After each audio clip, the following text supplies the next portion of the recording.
Saya tercenung menatap monitor TV ketika harga minyak mentah jatuh menjadi $30 per barel. Muhammad bin Salman ini gila, itu kata saya dalam hati. MBS, demikian julukannya, akan memainkan peran geopolitik yang bernama world domination. Ketika seorang penguasa mengerti perannya dalam kekuatan global, maka negara tersebut menjadi berdaulat. Misalnya, Putin selama 23 tahun menguasai Rusia. Dia tahu sekali kekuatan geopolitik Rusia di kancah Eropa. 4 kali dalam 5 tahun ini, Putin mematikan gas ke Eropa karena gas Eropa 40%-nya dari Rusia, dan ini mempengaruhi sampai Inggris, bukan negara sebelah yang nempel perbatasan dengan Rusia saja. Itulah bagian dari world domination yang diciptakan oleh Rusia. Strateginya bernama Moriskova. Kita melakukan contoh ke negara lain. Dominasi bentuk lain, misalnya K-pop, musik Korea, dipakai industri kecantikan Korea saat ini untuk mendominasi 40% beauty care dunia. Dua hal ini kekuatan dominasi musik dan kecantikan. Walau terlihat kecil, sekali mereka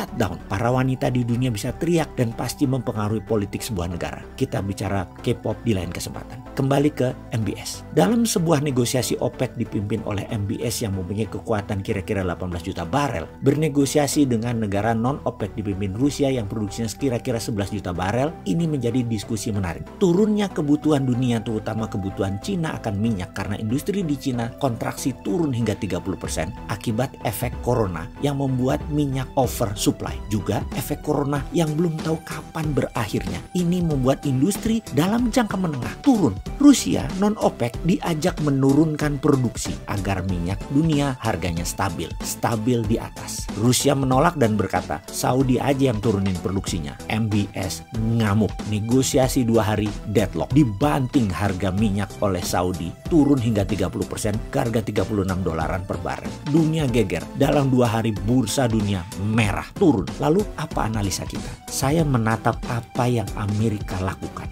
Trump tidak komentar tuh, dia hanya komentar virus corona 2 hari ini. Bagi saya, tidak mungkin MBS bergerak tanpa go ahead dari Amerika. Harga minyak $30, Saudi masih untung karena ongkos produksinya hanya $9. Rusia, ongkos produksinya $30-40, rugi Rusia. Pertamina, ongkos produksinya walau-walau, bisa 30, bisa 35, itu juga kalau jujur. Sehingga harga $30 minyak Saudi, ambiar itu Pertamina. Amerika, $30 biaya produksinya, rugi juga Amerika. Kok kasih go ahead atau MBS bergerak sendiri? Oh, tidak sesimpel itu, Ferguson. Pasti persetujuan paman Sam itu harga turun. Amerika itu akan bisa jadi raja gas di saat harga minyak diobok-obok. Shell gas dengan teknik hydrocrackingnya Amerika. Gas Amerika menjadi pilihan menarik karena gas bisa jadi alternatif kekuatan yang Amerika akan dominasi. Ini perang menekan yang dilakukan hegemoni Amerika sekarang semakin menarik. Amerika main 2 front, itu biasa. Sekarang Amerika di belakang MBS Saudi melawan Rusia.